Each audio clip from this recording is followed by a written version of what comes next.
다른 지역에 비해 더욱 더 개방적인 곳이었습니다. 그 중에서도 청매라는 기생은 단연 독보적인 존재였습니다. 그녀의 미색과 재능은 한양까지 소문이 퍼질 정도였고 많은 선비들이 그녀를 보기 위해 일부러 개성을 찾기도 했습니다. 하지만 도겸은 시큰둥한 표정을 지으며 고개를 저었습니다. 자네의 호기심도 이해는 가네만 기생이란 본디 남자를 현혹하는 존재라 배웠네.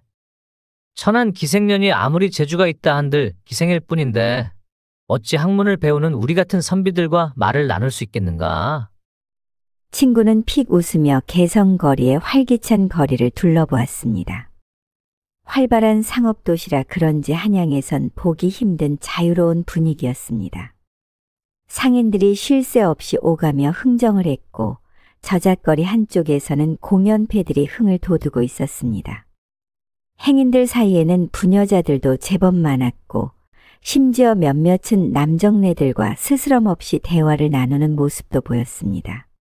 한양이라면 상상도 할 수 없는 일들이 개성에서는 흔한 일인 듯 보였습니다. 이윽고 저녁이 가까워지자 기생들이 타는 가마가 하나 둘 모습을 보이기 시작했습니다. 그런 모습을 보고 친구는 도겸에게 다시 말을 건넸습니다. 아니, 자네는 이 모습을 보고도 흥분이 되지 않는단 말인가? 자네 말대로라면 어찌하여 한양의 수많은 선비들이 청매를 만나러 개성까지 오는 것이겠는가?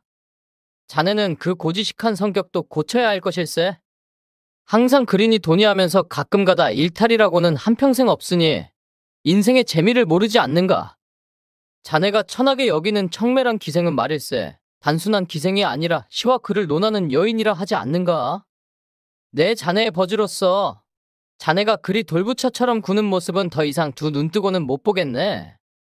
도겸은 여전히 미심쩍다는 듯한 표정을 지었으나 친구의 말이 완전히 틀린 것만은 아니었습니다. 자신도 한양에서 청매에 대한 이야기를 들은 적이 있었지만 그는 기생이라는 존재 자체에 대해 신뢰가 없었습니다.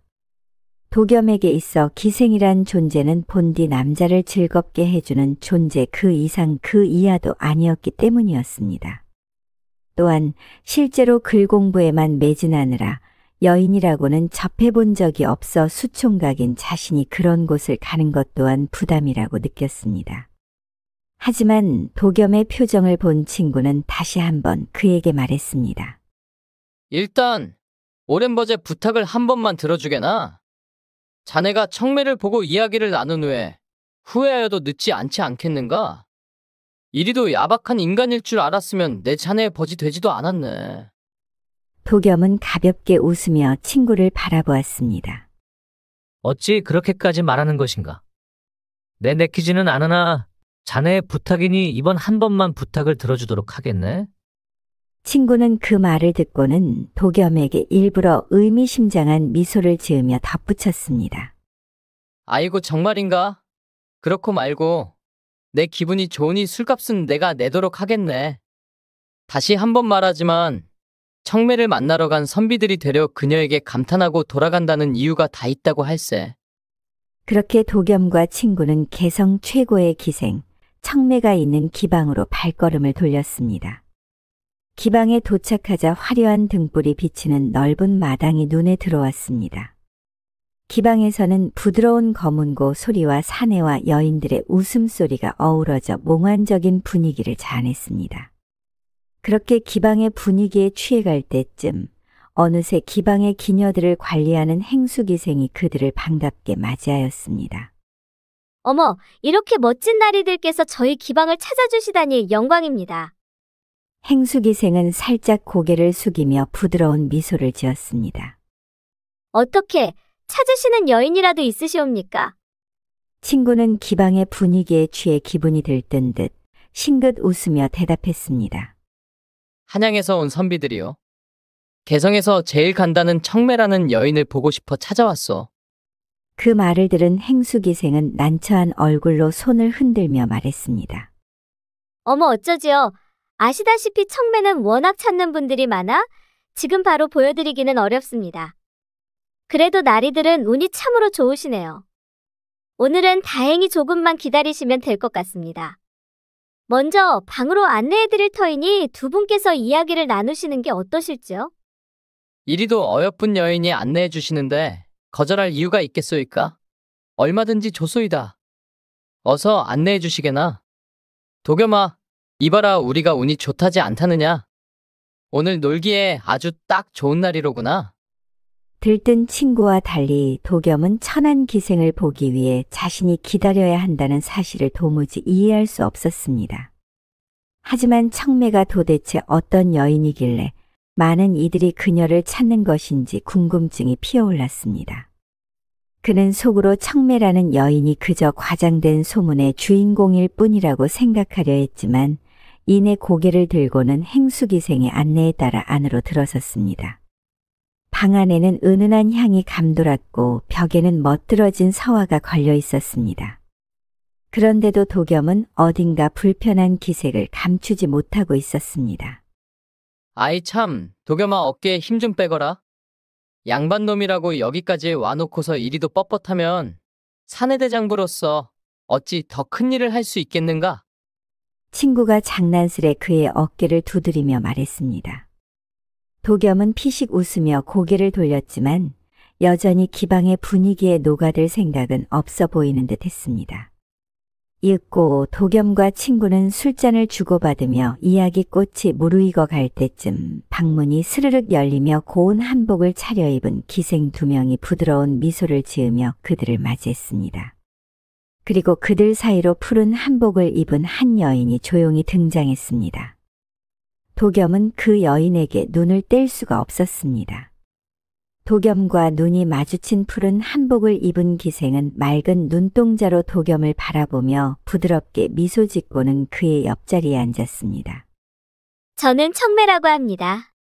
이리 귀한 분들을 오래 기다리게 하셨다니 참으로 죄송합니다. 한양에서 오셨다 들었습니다. 먼 길 오시느라 수고가 많으셨을 터인데 어찌 술과 음식은 입에 맞으실지요? 청매는 가녀리지만 힘있는 목소리로 도겸에게 말을 건넸으나 도겸은 그녀의 말에 묵묵부답하며 그저 술을 마실 뿐이었습니다.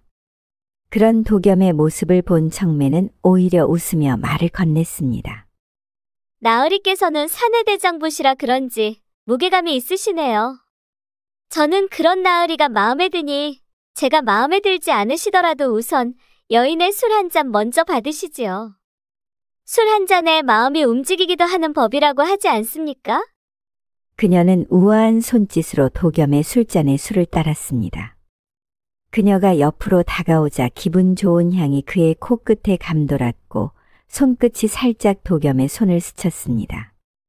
도겸은 처음 느껴보는 여인의 손길에 약간 움찔하였지만 그의 마음은 여전히 청매를 천한 기생으로 바라볼 뿐이었습니다. 하지만 청매는 그러한 모습을 보고 가볍게 미소 지으며 다시 한번 술을 따르고는 말을 이었습니다. 홍나리께서는 글 공부를 하시는 선비님이 아니라 수행을 하시는 중이라도 되신답니까? 이리도 반응이 없으실 뿐더러 저는 나리와 이야기 한 자랑 나누려 했을 뿐인데 마치 돌부처 앞에 서 있는 듯하니 원통할 따름이옵니다. 도겸은 순간 당황하여 눈을 피하며 황급히 손을 저었습니다. 무례하면서도 당돌한 여인의 모습에 당황한 듯 보였습니다. 아, 아닙니다. 그런 뜻이 아니오. 그때 친구가 능청스럽게 웃으며 분위기를 풀려는 듯 나섰습니다. 아, 이 친구가 원래 이렇소. 글 공부밖에 모르는 사람인지라 이리 어여쁜 여인하고는 대화를 접해본 적이 없는 친구일세. 그러니 이렇게 굳어버릴 수밖에. 그러자 청매는 다시 한번 웃으며 말을 이어나갔습니다. 그러시군요. 저는 도를 수행 중이셔서 말이라도 못하시는 줄 알았지 뭡니까? 저의 무례를 너그럽게 용서하시지요. 말 한마디가 천냥 빚을 갚는다는 말이 있지 않습니까? 그래도 너무 그리 불편하게 계시지 마시지요, 나으리. 저 같은 기생도 나으리들처럼 학문을 사랑하고 세상의 이치를 논하는 것을 좋아한답니다. 어떤 이야기든지 편하게 나눌 수 있다면 그 또한 나으리에게도 하나의 경험이 되지 않겠습니까? 도겸은 자신에게 계속해서 따뜻하게 대하는 여인에게 자신도 모르게 존댓말로 대답하였습니다. 그럴 기회가 된다면 좋겠습니다. 도겸과 청매가 술잔을 나누며 이야기를 나누고 있을 때 도겸의 친구는 이미 술 기운에 취해 얼굴이 빨갛게 달아올라 있었습니다. 그는 자리를 털고 일어나더니 고개를 갸웃하며 웃으며 말을 꺼냈습니다. 이리도 어여쁜 여인들과 술을 함께 마시니 기분이 참 좋소. 하지만 우리가 사내인지라 여인에게는 없는 것을 달고 태어났으며 여인의 몸에 대해서는 전혀 알 수가 없으니 내 그대들처럼 어여쁜 여인들에게 물어볼 것이 있소이다. 친구는 술잔에 담긴 술을 한 번 더 마시며 웃음을 지었습니다.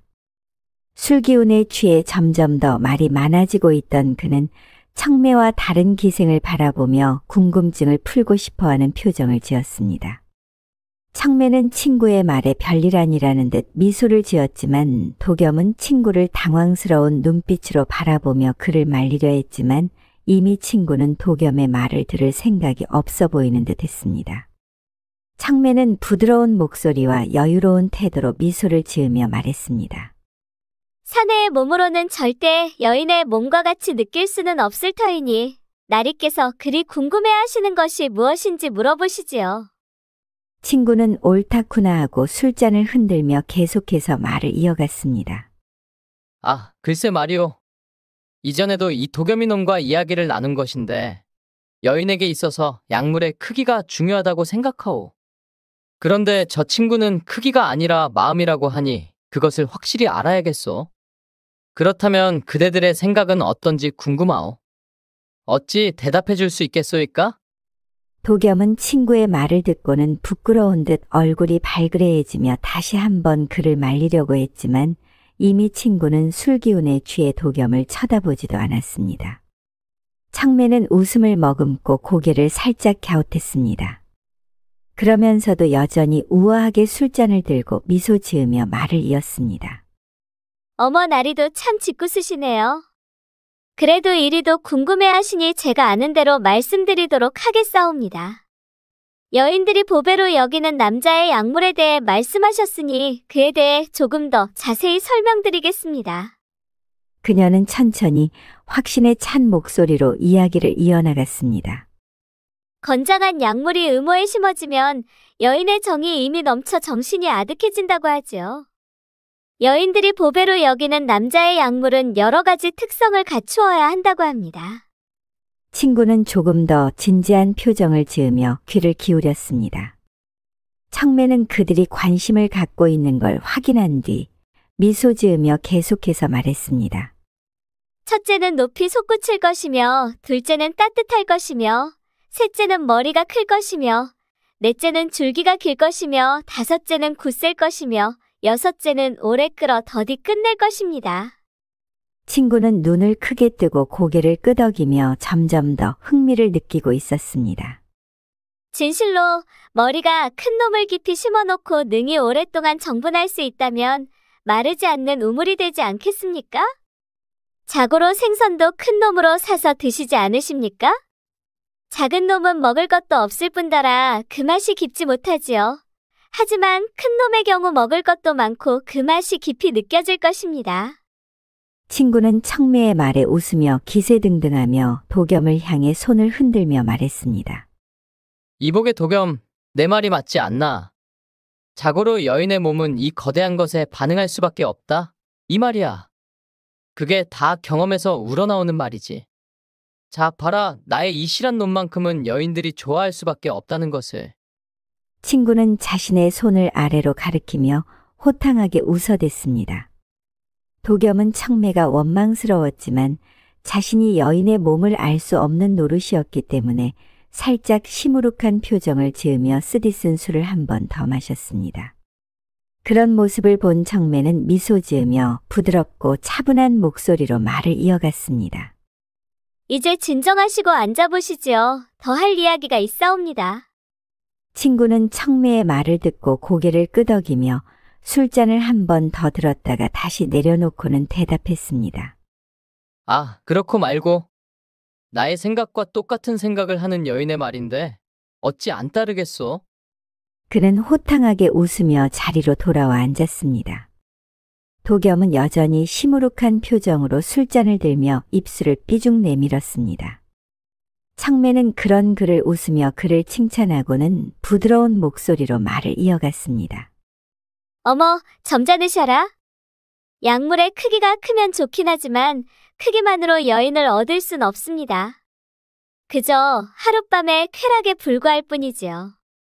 여인은 그런 것에 일시적인 만족을 느낄 수 있지만 결국 그것은 속이 빈 강정에 불과하답니다. 도겸은 청매의 말을 듣고는 어느덧 그녀가 편해진 듯 고개를 끄덕이며 술잔을 내려놓고는 입을 열었습니다. 그렇고 말고.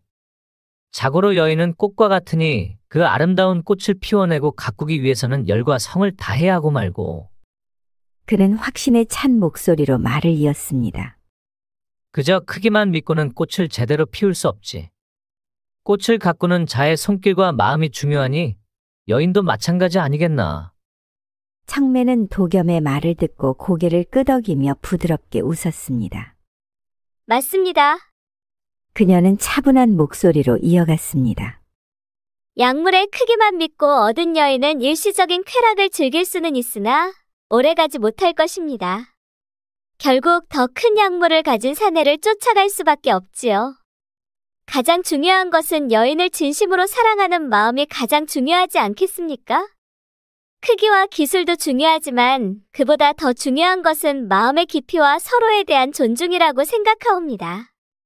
꽃이 피기 위한 조건이 많듯 사람의 마음도 그렇게 진지하게 다가가야 하는 것이지요. 모든 것이 조화로워야 여인을 품음에 있어 방앗간이 아니더라도 떡 찢는 소리가 날 수 있을 것이며 마르지 않는 우물을 만들어 낼 수 있을 것이옵니다. 도겸은 청매의 말을 듣고는 웃으며 친구에게 술잔을 들이밀고는 말을 건넸습니다. 자, 이 여인이 하는 말을 들었지? 크기가 다가 아니라고. 사랑하는 여인을 위하는 마음도 중요한 게 맞지 않겠는가? 친구는 도겸의 술잔에 자신의 술잔을 살짝 부딪히고는 웃음을 터뜨리며 말했습니다. 이거 참, 자네와 나 모두 틀린 게 아니었구만. 분위기가 달아올랐고 청매는 도겸에게 술을 따르며 작은 목소리로 말을 건넸습니다. 아까 나리의 친구분께서 자신의 것을 가리키며 마치 대물인 양 행동하셨는데 제가 아는 대물의 기준과는 조금 다른 듯하옵니다. 도겸은 그 말을 듣고 순간 당황했지만 이내 피식 웃음을 터뜨렸습니다. 도겸이 어이가 없다는 듯 고개를 흔들자 청매도 장난기 어린 미소를 지었습니다. 아, 참으로 그렇소이까? 나도 저 친구의 행동을 보고는 웃음을 참을 수 없었소이다. 그 말을 들은 친구는 당황한 기색을 감추지 못하며 그들에게 말을 건넸습니다. 아니, 무슨 재밌는 이야기를 하길래 그리 웃는 것이냐? 나도 좀 같이 웃자. 나리의 크나큰 것에 대해서 이야기를 좀 나눴습니다만 나리의 것은 기준에 적합하지 않은 듯합니다. 아니, 대체 무슨 기준을 말하는 것이요? 그대가 보기라도 했단 말이요? 이복의 도겸, 참 어이가 없지 않은가? 청매는 웃음을 머금으며 천천히 고개를 저었습니다. 자고로 사내를 볼 땐 코가 크고 손과 발이 커야 하며 어깨가 넓고 다리가 길어야 한답니다. 그런데 아까 보니 여기까지만 하겠습니다. 친구는 얼굴이 붉어지며 괜히 목덜미를 긁적였습니다. 보지도 않고 그런 말씀을 하다니 너무한 것 아니요? 청매는 장난스럽게 손을 흔들며 말했습니다. 어머나, 기분 나쁘셨을까요, 나리? 어디 그럼 직접 확인이라도 해봐야 하겠습니까? 허나 굳이 보지 않아도 여태껏 나리의 말과 행동을 보아하니 감이 오는걸요. 도겸은 그 모습을 보며 피식 웃음을 터뜨렸습니다. 그만하게. 여인의 말을 들어보니 대물의 기준에 맞추려면 아직 멀었구만. 결국 중요한 건 크기가 아니라 마음과 기술이라는 걸 깨달아야 하지 않겠나? 친구는 어쩔 수 없다는 듯 헛기침을 하며 술잔을 들었습니다. 자, 우리 모두 틀린 말은 하지 않았소.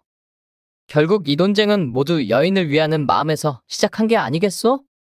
그는 뻘쭘한 듯 웃으며 도겸과 술잔을 부딪혔습니다. 도겸도 술잔을 들며 고개를 끄덕였습니다. 자네 말이 맞구만 그래. 자, 한 잔 마시며 다른 이야기나 해보자고. 좋습니다. 그럼 제가 문제를 하나 드리겠습니다. 어디 한번 말해보시지요. 자고로 사람의 입은 한 개라고 생각하시겠지만 사내와 달리 여인의 입은 몇 개라고 생각하십니까? 입이라니 사람의 몸에서 입은 한 개가 아니요? 친구는 도겸의 답을 듣고는 피식 웃으며 대답했습니다. 아닐세 도겸, 여인의 몸은 사내와 달라서 입은 2개지. 어째서 그러한 것인가? 여인은 다른 곳으로도 밥을 먹는다는 말인가? 청매는 그들의 답을 듣고는 웃으며 말을 이어갔습니다. 나으리께서는 정말 아무것도 모르시네요. 친구가 청매의 말을 거들며 말했습니다. 내가 말하지 않았어. 이놈이 여인에 대해서는 아무것도 모르니 잘 좀 알려주시게나. 친구분께서 맞추셨습니다. 여인의 입은 위에 1개, 아래에 1개, 총 2개입니다. 그렇다면 어느 입이 더 나이를 먹었을지도 맞춰보시지요. 도겸은 그제서야 이해가 간다는 듯 당황해했으며 친구는 웃으며 한 번 더 고민하더니 말을 이어갔습니다. 그야 물론 아랫 입이 더 나이를 먹지 않았겠소? 나으리께서는 어찌하여 그리 생각하셨습니까? 여인의 윗입에는 수염이 없으나 아랫 입에는 수염이 있으니 당연히 그러하지 않겠소? 어머, 하지만 윗입에는 이빨이 있는걸요? 아랫입에는 이빨이 없지 않습니까? 게다가 윗입은 밥을 먹고 살지만 아랫입은 우유를 먹고 사니 아랫입이 당연히 더 어리지 않겠습니까? 그리고 윗입은 어느 정도 먹고 나면 더 안 먹지만 아랫입은 먹어도 끝없이 먹고 싶어하니 아랫입이 더 어린 것이 정답이옵니다. 하, 도겸아 이거 참. 내 오늘 여인에 대해서 한 번 더 배우고 가는구나. 도겸은 여인에 대해서 알지 못했지만 새로운 것을 배운 듯 그저 뻘쭘한 미소를 짓고 있었습니다. 그렇게 시간이 더 흐르고 어느덧 도겸도 연거푸 마신 술로 술 기운이 오르게 되었고 깊은 한숨을 내쉬었습니다.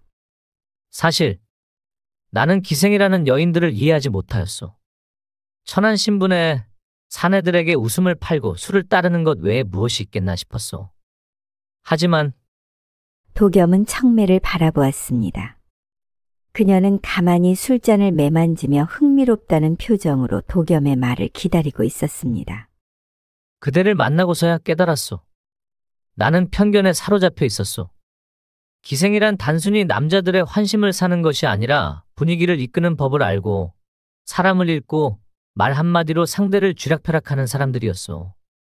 그저 천하다고 여겼던 것이 실은 나와 같은 선비들보다 편견에 사로잡히지 않고 더 깊은 생각과 지혜를 가졌다는 것을 알게 되었소.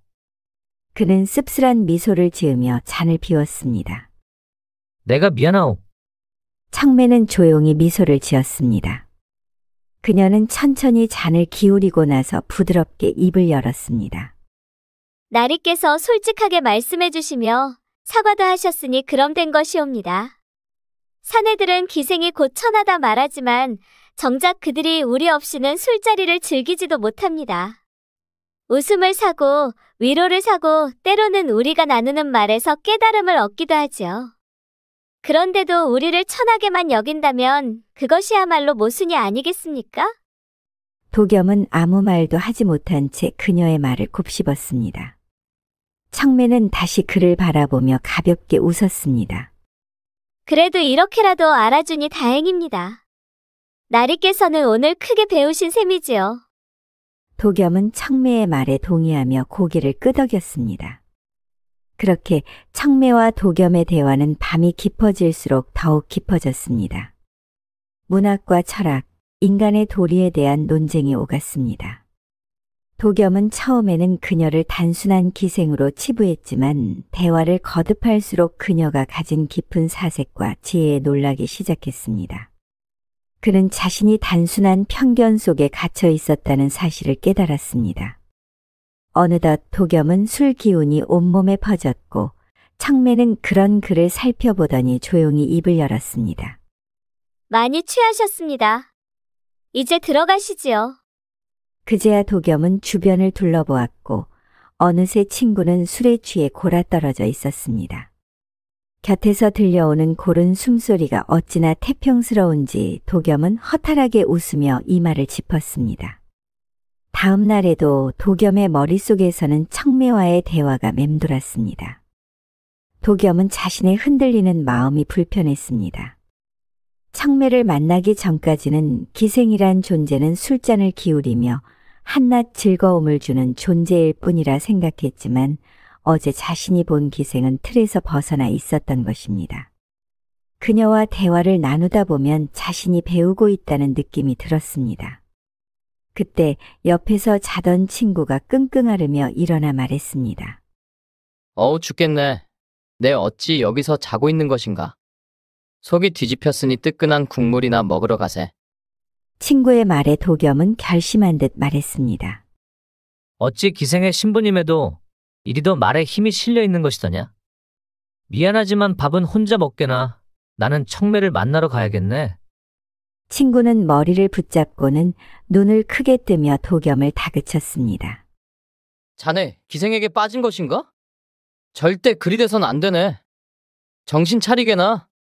기생은 그저 우리 같은 사내놈들의 기분을 맞추기 위해 얼마든지 분위기를 맞춰준다는 것을 모를 리 없지 않는가.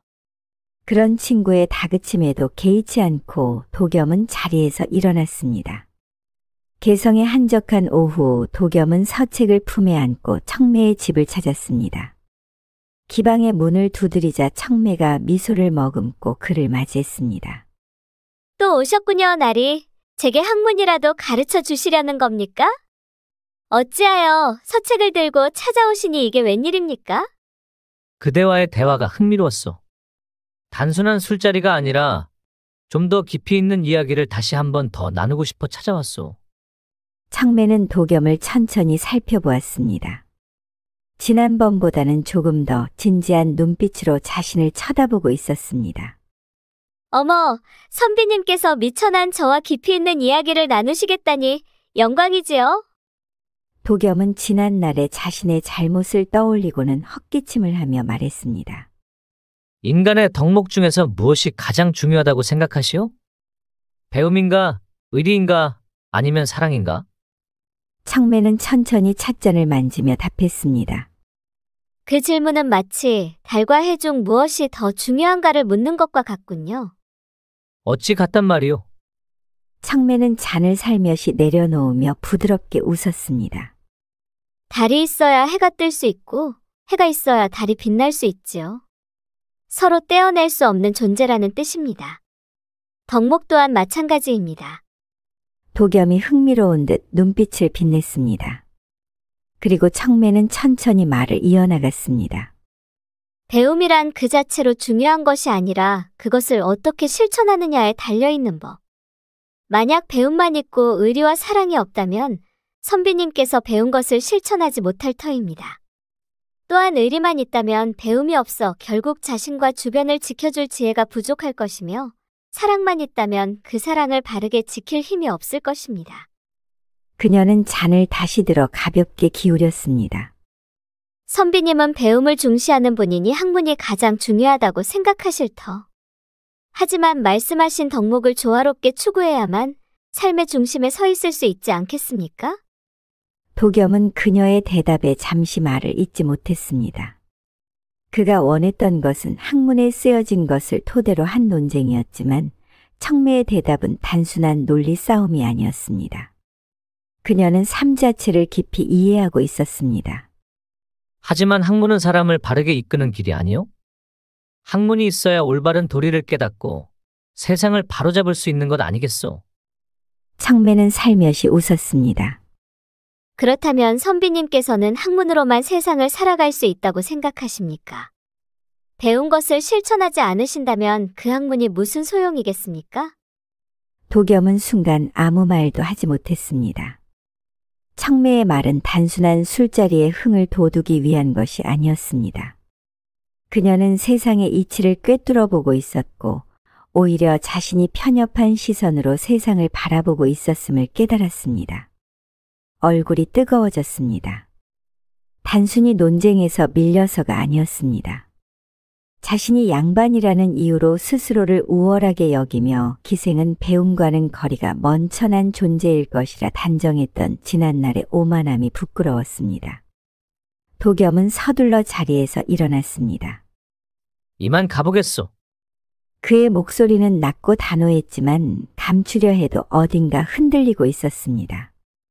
청매는 조용히 그를 바라보았고 도겸은 고개를 숙인 채 기방을 나섰습니다. 그날 이후 개성의 기방에서 도겸의 모습을 볼 수 없었습니다.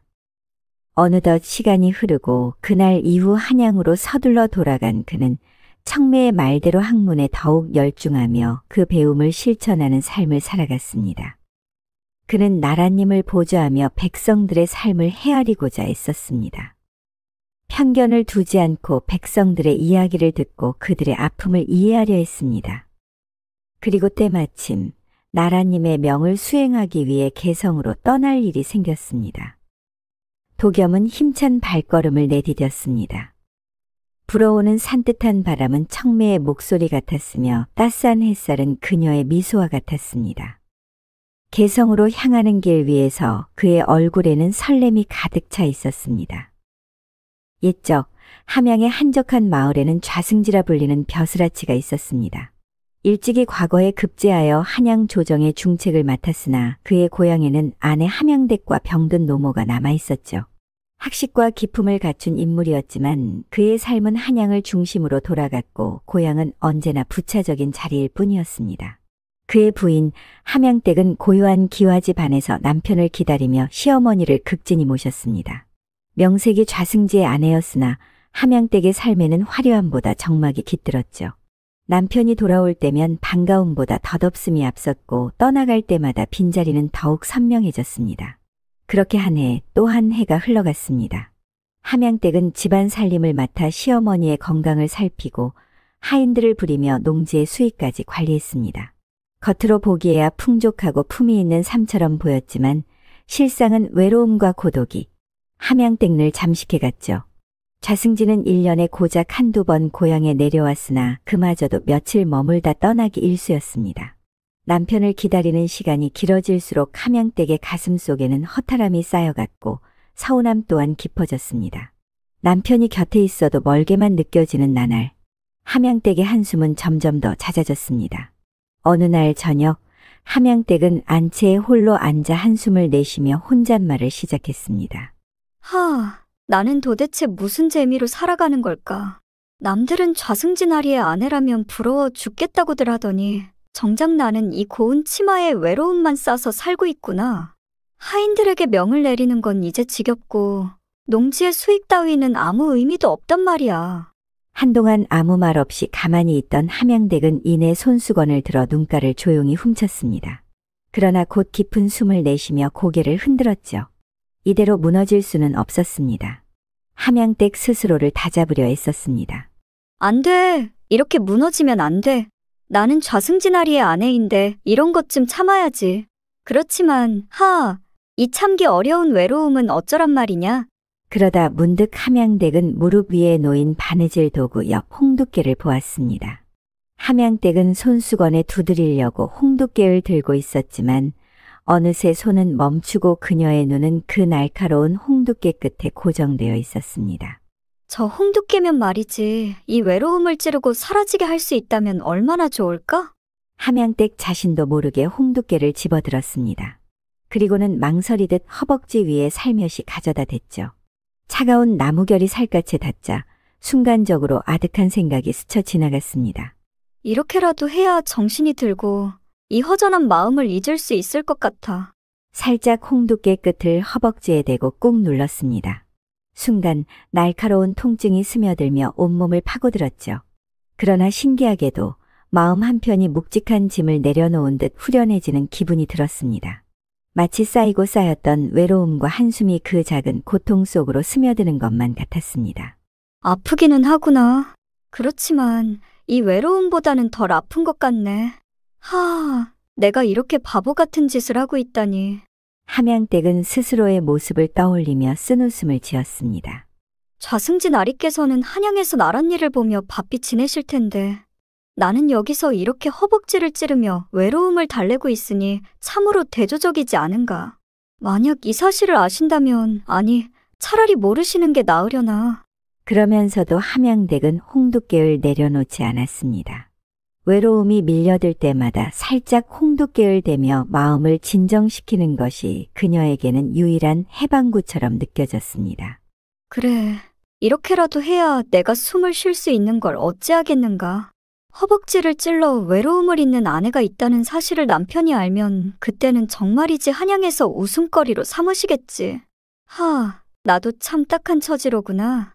그렇게 혼잣말을 하며 웃음과 한숨을 오가는 사이 함양댁은 홍두깨를 내려놓고 차를 한 모금 들이켰죠.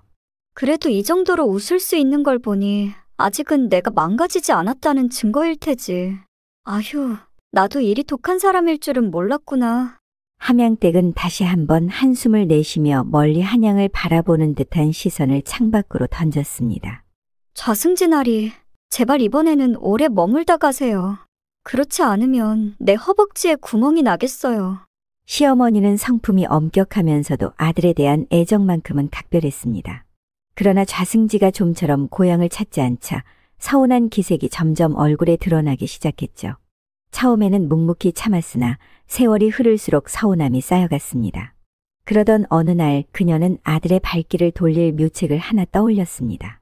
스스로 병세를 한층 심각하게 꾸며 서신을 보내기로 한 것이었죠. 손수 붓을 들어 힘없이 떨리는 필체를 흉내내며 한자 한자 적어나갔습니다. 승지야, 내가 기운이 없어 침상에만 누워있으니 내일이라도 급히 내려오지 않으면 어미를 다시 보지 못할 수도 있다.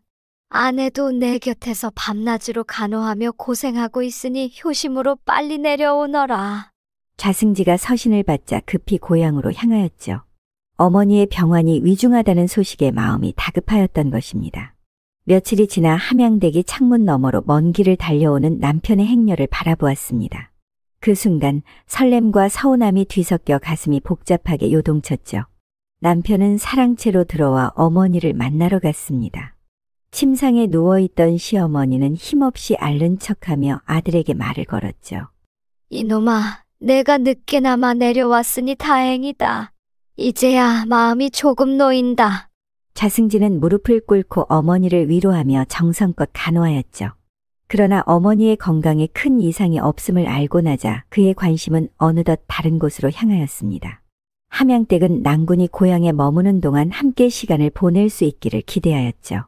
이에 정성을 다해 음식을 장만하고 상을 차렸으며 낭군이 좋아하던 옷을 꺼내놓으며 작은 설렘을 품었습니다. 그러나 좌승지는 아내와 단둘이 마주 앉는 대신 흑마를 타고 마을 곳곳을 다니며 벗들을 만나거나 장터를 기웃거리는 데 시간을 보냈습니다. 그날 밤 좌승지는 사랑채에서 혼자 술상을 받으며 시간을 보내고 있었습니다. 함양댁은 남편과의 단둘만의 시간을 기대하며 술을 내어 사랑채로 향하였죠. 나리, 오랜만에 고향에 오셨으니 방에서 함께 식사를 하시지요. 함양댁이 조심스레 말을 건넸지만 좌승지는 고개를 끄덕이며 단답으로 대답할 뿐이었습니다. 그럴 필요 없어. 나는 이곳에서 편히 마시다 갈 것이요. 함양댁은 그 순간 가슴 깊숙이 서운함이 밀려왔으나 애써 미소를 지으며 조용히 물러났습니다. 문 밖에서 한동안 머뭇거리다 결국 혼자 방으로 돌아와 남편의 차갑고 무심한 태도에 서러움을 삼키며 눈물을 흘렸죠. 며칠이 지나자 좌승지는 어머니의 병세가 가벼운 듯하다고 여기며 고향을 떠날 채비를 서둘렀습니다.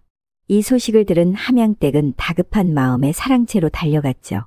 나리, 어머님의 병세가 완전히 나으신 것도 아닌데 이렇게 빨리 떠나신다면. 좌승지는 함양댁의 말을 끊으며 단호히 말했습니다. 한양에서는 나를 기다리는 일이 태산이요.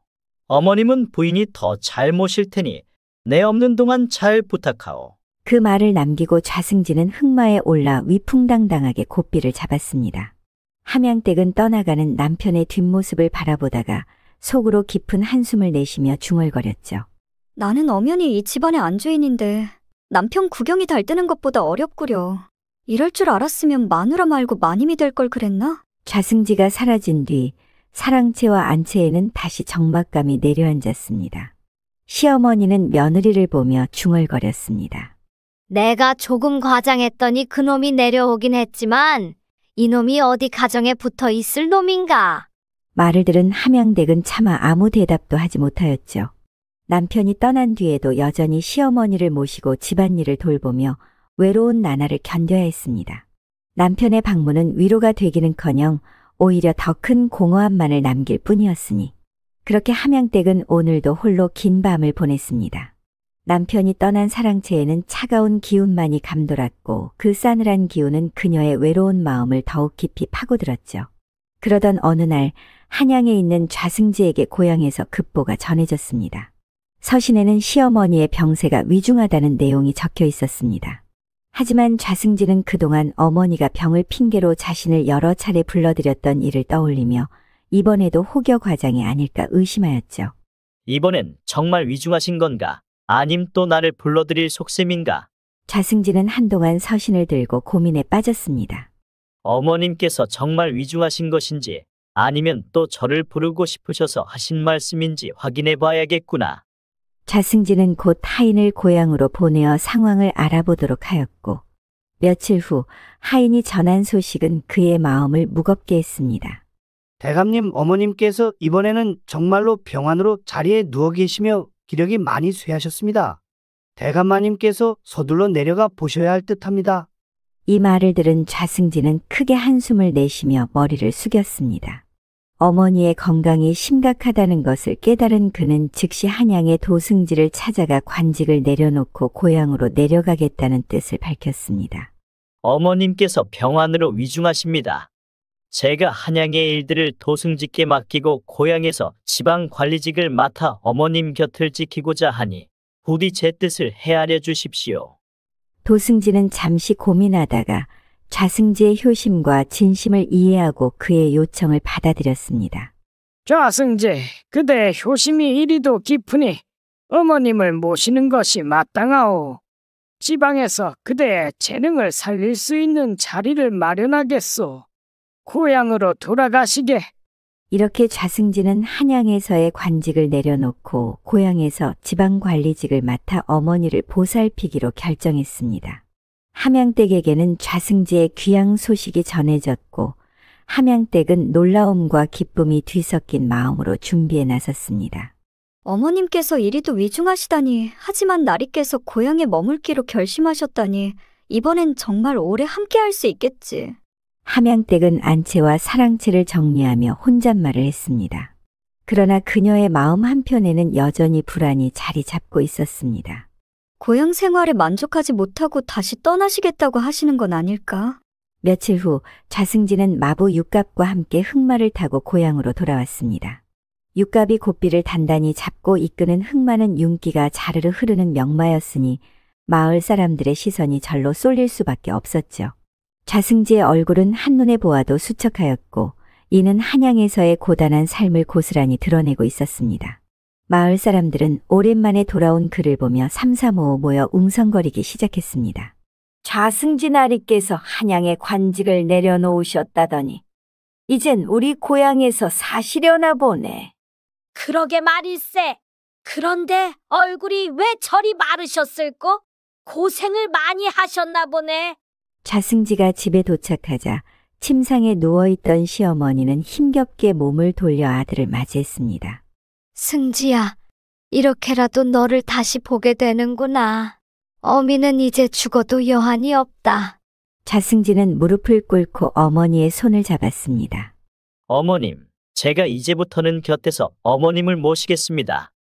더는 한양으로 돌아가지 않겠습니다. 부디 기운을 내십시오. 그날부터 좌승지는 시어머니의 병환을 살피며 고향 생활에 적응하려 했었습니다. 그러자 집안에서는 약탕관 2개가 쉴 새 없이 끌어올랐죠. 하나는 시어머니의 탕약, 다른 하나는 좌승지가 쇠약해진 몸을 회복하기 위해 복용하는 보약이었습니다. 함양댁은 남편이 정성을 다해 어머니를 돌보는 모습을 보며 감탄했으나 과연 이번에는 가족과 함께하는 시간이 오래 지속될지 의문이 들었습니다. 며칠간 어머니를 간호하던 좌승지는 점차 집안일에도 손을 대기 시작했습니다.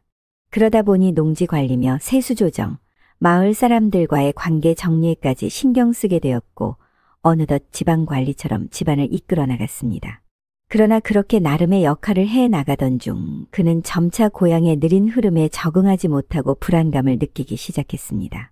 그렇게 하루하루가 흘러갔습니다. 답답함을 달래기 위해 그는 흑마를 타고 마을을 돌아다니곤 했죠. 그러자 마부 육갑이 고삐를 단단히 잡고 뒤따랐고 마을 사람들은 다시금 그의 모습을 바라보며 웅성거리기 시작했습니다. 흑마는 임금님이 하사하신 거라던데. 참 잘생긴 말이야. 그런데 좌승진 아리께서 고향에서 얼마나 오래 계실지 모르겠네. 아무리 효심이 깊다지만 벼슬하던 사람이 고향에만 붙어있긴 어렵지 않겠어? 이런 말들을 들은 함양댁은 걱정을 감추지 못했습니다. 남편과 대화를 나누려 했지만 좌승진은 여전히 사랑채에서 홀로 술잔을 기울이는 시간이 많았죠. 그러던 어느 날 저녁, 함양댁은 조심스레 술을 준비해 사랑채로 향했습니다. 나리, 어머님도 점차 안정을 찾으셨으니 오늘은 함께 시간을 보내는 것이 어떠신지요? 좌승진은 고개를 들었지만 곧 피곤한 얼굴로 말했다. 오늘은 혼자 있고 싶소. 한양에서의 일이 아직도 머릿속을 떠나지 않으니 마음이 정리될 때까지 나를 이해해 주시오. 좌승지가 한양에서 관직을 내려놓고 고향으로 돌아온 지 한 달이 흘렀습니다.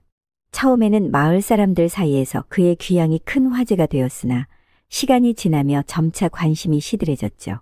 그러나 좌승지는 여전히 바쁘게 움직였습니다. 다만 그 바쁨이란 것이 시어머니의 병환을 돌보거나 가족과 시간을 보내는 데 있지 않고 흑마를 손수 보살피거나 장터를 돌아다니며 친구들과 술을 마시는 일에 쏠려 있었습니다. 그가 가장 애지중지하는 것은 다름 아닌 임금님이 하사한 흑마였습니다. 이 녀석은 그냥 말이 아니야. 임금님의 은혜가 담긴 명마지. 좌승지는 흑마를 위해 집 뒤편에 콩밭과 당근밭을 직접 마련하도록 지시했고 하인들에게 흑마의 여물 준비를 최우선으로 두라며 당부했죠.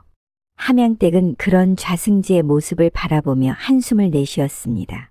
말이 아프면 약탕관이 돌아가고 말이 배가 고프면 온 집안이 먹을 것을 구하러 다니니 내가 이 집에 있는 사람인지 말이 주인인지 모르겠구나. 좌승지는 흑마를 타고 장터를 돌아다니며 친구들과 어울렸습니다. 장터에 도착하면 좌승지는 사랑방 대신 술집으로 발길을 옮겼고 술잔을 기울이며 친구들과 나누는 이야기에 웃음소리가 끊이지 않았습니다. 승진아리, 이제 고향에서 오래 사시게 되었으니 우리와 자주 어울립시다. 그렇지. 한양에서 바쁘던 나날은 다 잊고 여유롭게 살아야지. 좌승지는 웃으며 술잔을 들어 올렸습니다. 그렇게들 말하지만 이 몸이 고향에 온 것은 효심에서 비롯된 것이지 한가롭게 놀기 위한 것이 아니요. 이미 취기가 오른 얼굴로 좌승지는 잔을 기울였습니다. 그러자 시간이 흐를수록 함양댁의 외로움은 더욱 깊어져 갔습니다. 좌승지가 고향으로 내려왔을 때 그녀는 그와 함께하는 시간을 기대했으나 현실은 아무것도 달라지지 않았습니다. 아니, 어쩌면 한양에서 지내던 그 시절보다 더한 허망함이 밀려왔다고 해야 할 것이었습니다. 좌승지는 사랑방에 틀어박혀 있거나 흑마를 돌보는 데만 몰두하였고 안방으로는 발길조차 하지 않았습니다. 그러다 밤이 깊어지면 사랑방의 불빛만이 마당을 희미하게 비추었죠. 그러자 함양댁은 그 불빛을 바라보며 조용히 중얼거렸습니다. 사람이 말보다도 못한 것이었나? 말에게는 콩밥과 당근을 챙겨도 아내에게는 말 한마디 건네지 않으니 이 집의 주인은 말인가 좌승진 아리인가. 한밤중에 좌승지가 사랑방에서 술을 마시고 있으면 함양댁은 안채에서 홀로 이불을 덮으며 쓴웃음을 지었습니다. 차라리 그 흑마와 사랑방에서 함께 주무시지 그러시나. 나도 이제는 당신 기다리느라 허벅지를 찌르는 수고는 멈추어야겠구나. 함양댁의 외로움은 남편이 있어도 없어도 똑같았습니다. 좌승지가 가까이 있음에도 불구하고 그는 그녀의 마음과는 점점 더 멀어져 가는 듯했습니다. 함양댁은 결국 하인들에게 흑마의 여물 준비를 부탁하며 조용히 혼잣말을 덧붙였습니다. 말도 복이 많구나. 저리도 사랑을 받으며 사니. 나는 언제쯤 저 말처럼 날있게 마음 한 자락이라도 받을 수 있을까? 그렇게 고요한 밤이 내려앉으면 함양댁의 방 안에는 차가운 달빛만이 함양댁의 쓸쓸함을 위로해 주었습니다. 함양댁의 친정아버지 생신이 보름 앞으로 다가왔습니다. 어느 날 함양댁은 사랑방을 찾아 좌승지에게 조심스럽게 말을 꺼냈습니다. 나리, 이번에 제 아버님 생신이 보름 앞으로 다가왔습니다. 고향으로 낙향하실 때 장만하셨던 경면주사 오동암도 함께 챙겨 보내드리면 어떨까 합니다. 좌승진은 함양댁의 말을 듣고 잠시 생각에 잠겼다가 고개를 끄덕였습니다. 그리하시오. 내가 하인을 시켜 장을 보고 오동함도 준비하도록 하겠소. 마부 육갑에게 흑마를 맡길 테니 그가 그대를 친정까지 모시고 가도록 하리다. 함양댁은 속으로 실망했지만 애써 내색하지 않았습니다. 나리께서도 함께 가셨으면 좋았을 텐데. 라고 말하고 싶었지만 이미 좌승진은 함양댁의 말에 큰 관심이 없다는 것을 알았습니다. 며칠 후 육갑이 흑마의 경면주사 오동함을 싣고 준비를 마쳤습니다. 좌승진은 함양댁을 배웅하며 단호한 목소리로 말했습니다. 길이 험하니 조심히 다녀오시오. 육갑이 너도 잘 보필하도록 하여라. 그러자 함양댁은 흑마의 발길을 따라 천천히 걸음을 옮겼죠. 가을 하늘은 한없이 맑았고 서운한 그녀를 위로하려는 듯 고추잠자리 떼가 머리 위를 빙빙 맴돌았습니다. 12월이쯤 걸어갔을 때 억새밭이 바람결에 물결치고 들국화가 화사하게 피어나 가을의 정취를 더하고 있었습니다. 그러나 그런 고운 풍경도 함양댁의 쓸쓸한 마음을 달래주기엔 역부족이었죠. 그때였습니다. 갑자기 흑마가 앞발을 번쩍 들며 크게 울부짖었습니다. 힝 하는 소리와 함께 흑마의 거대한 약물이 힘차게 솟구쳤죠. 깜짝 놀란 육갑이 채찍을 들어 말릴까 했으나 이미 흑마의 본능을 막을 길이 없었습니다. 산허리를 돌자 약수터의 한 노인이 앞말을 메어둔 모습이 보였습니다. 그러자 흑마는 더는 참지 못하겠다는 듯 거친 숨을 내뿜으며 앞말에게 성큼 다가갔죠. 앞말도 처음에는 얌전히 서 있다가 흑마의 위풍당당한 기세에 못 이기는 척 한 발자국 물러섰습니다. 그러나 그것도 잠시 흑마가 거침없이 몸을 들이밀자 앞말은 눈을 반쯤 감고 순순히 몸을 맡겼죠. 그러고는 한바탕 흑바람이 일어나더니 두 짐승이 어느새 합이 척척 맞아 마치 오래된 부부처럼 척척 궁합을 맞추는 게 아니겠습니까? 이를 지켜보던 함양댁은 순간 숨이 턱 막혀 얼른 얼굴을 돌렸습니다. 하지만 그 찰나의 광경이 머릿속에 생생히 새겨지는 바람에 도리어 더 난감해졌죠. 아니, 짐승도 저리 애틋한 정을 나누는데 내 팔자는 어찌 이리도 헛헛한고. 남편이 곁에 있어도 허전한 마음을 지울 길 없는 그녀로서는 저 말들이 너무도 부러웠습니다. 얼굴이 화끈 달아오르자 손부채를 가져다 얼굴을 가려보았지만 속에서부터 솟구치는 허망함까지 가릴 길은 없었죠. 그러자 함양댁은 이상하게도 속이 울렁이고 가슴이 답답해졌습니다. 이유를 알 수 없는 불편함이 밀려와 마치 뜨거운 여름날 답답한 방 안에서 혼자 끓는 국을 먹는 기분이었죠. 그녀는 손을 가슴에 얹고 천천히 숨을 들이마셨습니다. 억새밭이 가까워질수록 가을 바람이 부드럽게 불어왔지만 마음은 오히려 더욱 복잡해졌습니다.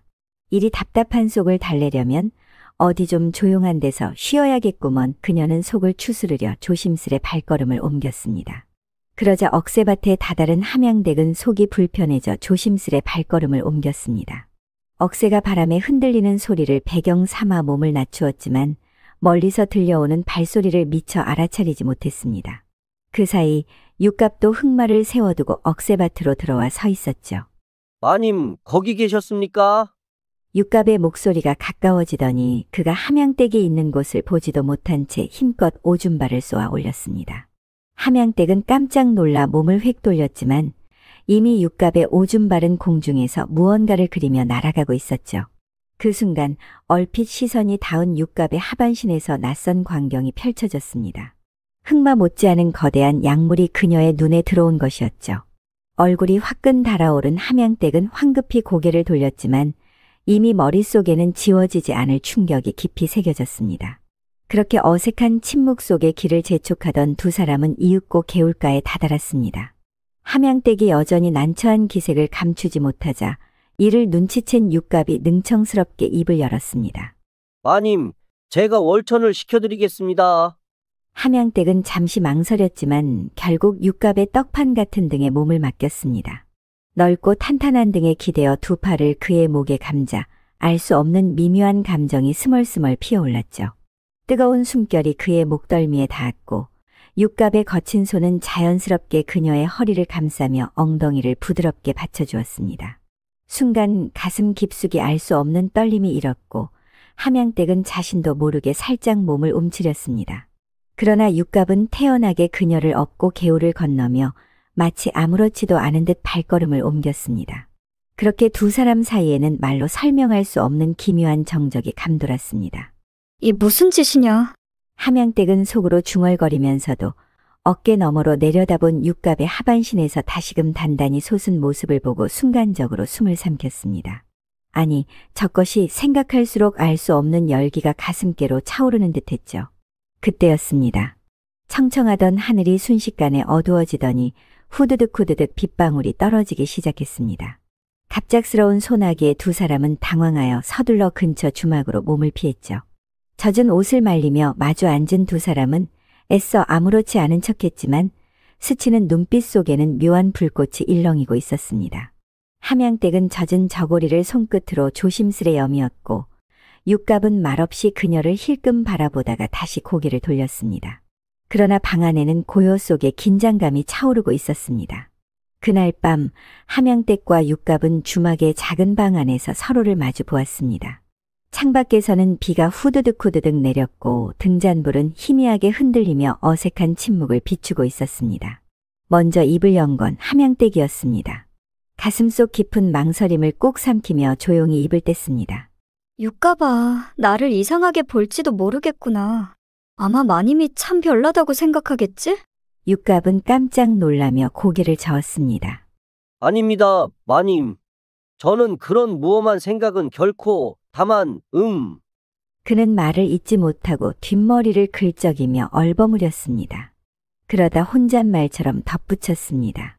그런데 마님께서 갑자기 이런 말씀을 하시니 제 심장이 쿵쿵 뛰어대는 게 이상하긴 합니다만. 함양댁은 육갑의 말을 듣고 피식 웃으며 한 걸음 다가섰습니다. 함양댁의 손이 육갑의 손을 잡았습니다.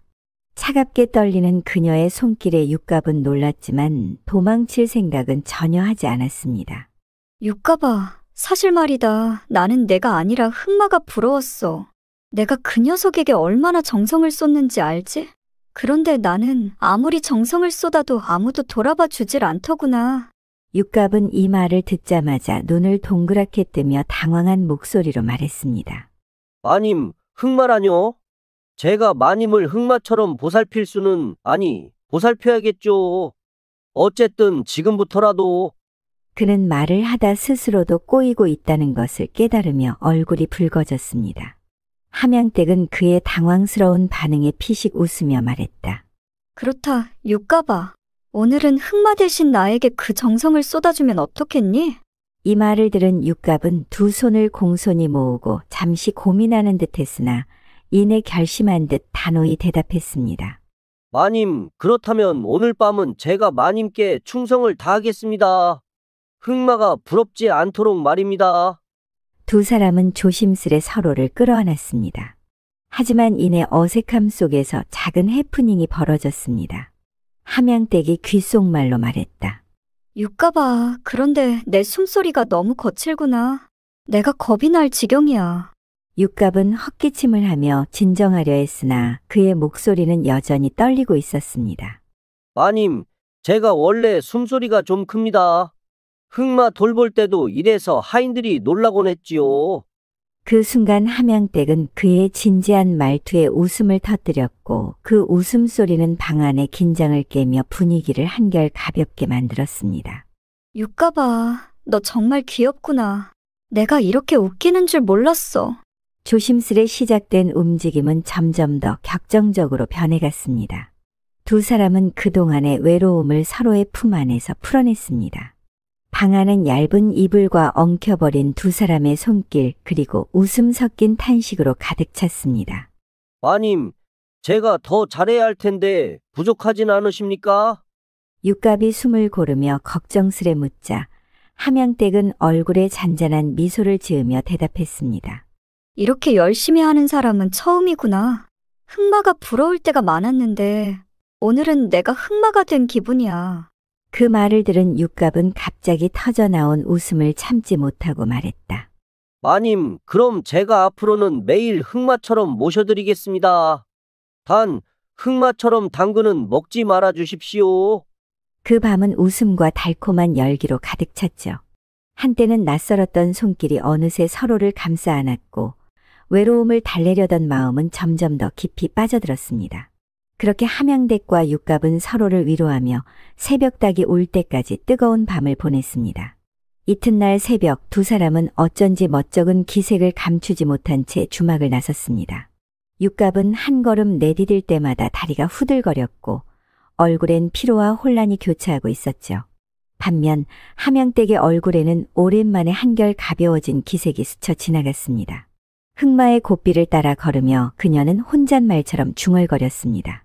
아이고, 짐승도 정이 넘치면 밤을 불태우는 법이라더니 과연 틀린 말이 아니구먼. 그러자 옆에서 절뚝이며 걷던 육갑이 힘없는 목소리로 한마디 내뱉었습니다. 마님, 흑마는 아침이 되면 또 씩씩하던데 나는 이대로 주저앉을 것 같습니다요. 함양댁은 피식 웃으며 손부채를 펼쳐 얼굴을 가렸고 개울가에서 참새 몇 마리가 후드득 날아올랐습니다. 이렇게라도 해야 숨이 쉬어지는구나. 함양댁과 육갑은 주막을 나섰습니다. 비는 이미 그쳤고 하늘은 맑은 얼굴을 드러내고 있었죠. 육갑은 다리를 후들거리며 흑마의 고삐를 잡았고 함양댁은 한결 가벼워진 발걸음으로 그의 옆을 걸었습니다. 두 사람은 아무 말 없이 길을 나섰지만 서로를 향한 미묘한 시선만은 밤새 있었던 일을 되새기듯 조심스레 오가고 있었습니다. 그렇게 도착한 친정에서는 함양댁의 아버지 생신 잔치가 한창이었습니다.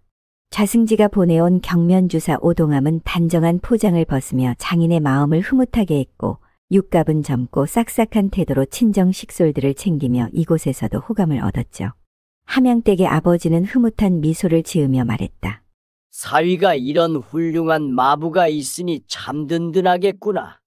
이런 총각이 곁에서 보필한다니 걱정이 없겠구먼. 그 말에 함양댁은 애써 웃음을 지으며 대답했지만 육갑과 눈이 마주칠 때마다 가슴속에 억누를 수 없는 감정이 소용돌이쳤습니다. 한순간이면 스쳐 지나갈 줄 알았던 밤이 자꾸만 그녀의 마음을 흔들고 있었죠. 생신을 무사히 마치고 친정을 떠나오는 길 두 사람은 서로 말없이 걸었습니다. 한 걸음 한 걸음 내디딜 때마다 이상하게도 가슴이 두근거렸고 바람 한 점에도 묘한 긴장감이 감돌았습니다. 함양댁은 몇 번이나 말을 꺼내려 했지만 목 끝까지 올라온 감정이 쉽게 입 밖으로 나오지 않았습니다. 그러다 억새밭에 다다랐을 때 함양댁이 조용히 걸음을 멈추고 입을 열었습니다. 육갑아, 아까 아버님께서 내 칭찬을 하셨지. 너 같은 총각이 참 든든하다고 말이야. 육갑은 말끝을 흐리며 어색하게 웃었습니다. 마님, 제가 한 건 별것 없지 않습니까? 하지만 마님이 저를 신뢰해 주시니 그저 충성을 다할 뿐입니다. 함양댁은 그의 말을 듣고 고개를 숙이며 미소를 짓는 게 아니겠습니까? 그러다 문득 발길을 멈추며 억새밭 안쪽을 가리켰습니다. 육갑아, 이 억새밭이 참 고요하고 좋구나. 잠시 쉬었다 가는 게 어떠니? 육갑은 망설이다가 고개를 끄덕였죠. 두 사람은 억새밭 안쪽으로 걸어 들어갔고 함양댁은 살며시 옷자락을 고쳐 매며 앉았습니다. 억새가 바람에 흔들리며 만들어내는 소리는 고요한 공간을 둘러싸며 둘만의 시간을 완성했습니다. 함양댁은 이제 육갑 없이는 살 수 없게 되었죠. 외로움으로 가득했던 함양댁의 삶의 육갑은 새로운 희망이자 도피처가 되었지만 동시에 그녀에게 남편 좌승지는 거추장스러운 존재가 되었습니다. 함양댁은 더 이상 남편과의 냉랭한 관계를 견딜 수 없었고 육갑과 함께 새로운 삶을 시작하고자 무서운 음모를 꾸미기 시작했습니다. 어느 날 사랑채에서 혼자 술을 마시고 있는 좌승지를 보고 함양댁은 육갑과 조용히 속삭였습니다. 육갑아, 이제 나에게 날이란 필요 없는 사람이 되었단다. 내가 아니었다면 이 외로운 집에서 나는 이미 숨이 막혀 죽었을 거야. 날이 없이 우리가 함께 살 수 있다면 얼마나 좋겠니? 육갑은 함양댁의 말을 듣고 깜짝 놀랐지만 함양댁의 간절한 눈빛을 외면할 수 없었죠. 마님, 제가 무슨 힘으로 그런 일을 할 수 있겠습니까? 그분은 이 집의 주인이십니다. 하지만 함양댁은 단호하게 말했습니다. 육갑아, 흑마를 이용하면 나리께서 떠날 일이 생길 거야. 그러면 우리에게 새로운 길이 열릴 거다. 함양댁의 계획은 치밀했습니다. 좌승지가 흑마를 타고 이 진사댁에 다녀오는 날 육갑이 흑마의 엉덩이를 몰래 찌르기로 한 것이었죠. 흑마가 놀라 날뛰면 좌승지는 그대로 말해서 내던져질 터였고 운이 나쁘면 다리 아래로 추락해 크게 다칠 수도 있었습니다. 함양댁은 낮은 목소리로 속삭이며 육갑을 바라보았습니다. 그녀의 눈빛은 어딘지 모르게 날카롭게 빛나고 있었습니다. 그가 흑마에서 떨어진다면 그 뒤는 내가 알아서 처리하마. 육갑은 처음에는 머뭇거렸지만 결국 그녀의 부탁을 거절하지 못했습니다. 함양댁과의 지난밤의 추억 그리고 그녀가 보여준 간절한 눈빛이 그의 마음을 움직였죠. 알겠습니다, 마님. 제가 하겠습니다. 하지만 무사히 일이 끝난다면 저를 버리시진 않겠지요? 육갑아, 너와 나는 이미 한 배를 탄 것과 같단다. 나를 믿으렴. 며칠 후 계획대로 좌승지는 흑마를 타고 육갑과 함께 이 진사댁으로 향했습니다. 흑마는 여느 때처럼 단정하고 힘찬 걸음으로 길을 나섰죠. 육갑은 흑마를 이끌며 마음속으로 자신을 다잡았고 이제 한 번이면 끝이다. 이 일을 끝내고 마님과 새로운 삶을 시작하는 거야. 다리를 건너는 순간 육갑은 조심스럽게 뒤로 물러섰습니다. 그는 손에 든 채찍을 단단히 잡고서는 채찍 끝에는 날카로운 송곳이 숨겨져 있었습니다. 육갑은 흑마의 엉덩이를 겨누며 숨을 깊게 들이쉬었죠. 그의 손이 흑마의 엉덩이를 찌르려는 순간 흑마는 예민하게 반응하며 갑자기 앞발을 들었죠. 육갑은 흑마가 놀란 걸 보고 더 깊게 찌르려 했지만 흑마는 순간적으로 뒷발질을 하며 몸을 날려버렸죠. 퍽! 흑마의 강력한 뒷발은 곧장 육갑의 고환을 강타했습니다. 육갑은 고통에 찬 비명을 지르며 다리 아래로 굴러 떨어졌고 육갑은 다리 아래에서 고통스럽게 몸을 웅크리고 있었습니다. 그의 손은 본능적으로 사타구니를 감싸고 있었고 이미 돌이킬 수 없는 일이 벌어진 것을 깨달았습니다. 흑마의 뒷발에 맞은 그의 사타구니는 심각하게 손상되었고 그가 더 이상 남성으로서의 역할을 할 수 없게 된 것은 명백해졌죠. 함양댁은 멀리서 이 광경을 목격하며 얼굴이 새하얗게 질렸습니다. 흑마가 날린 한 방에 모든 계획이 어그러진 것은 물론 육갑이 처참한 몰골로 다리 아래에 쓰러져 있는 모습에 두 다리가 후들거렸죠. 육갑아, 괜찮으냐? 그녀는 다급히 육갑에게 달려가며 외쳤습니다. 그러나 웅크린 채 사타구니를 감싸고 신음하는 육갑의 얼굴은 이미 핏기가 가시고 있었습니다. 아, 아씨, 내 것이. 육갑은 눈을 희번덕이며 중얼거렸지만 손끝에 닿은 감각은 끔찍할 정도로 생소했습니다. 이미 소중한 곳은 흑마의 뒷발의 정통으로 맞아 터질 듯 부풀어 올라 있었고 그는 본능적으로 알아차렸죠. 이제 끝났구나. 함양댁은 숨을 몰아쉬며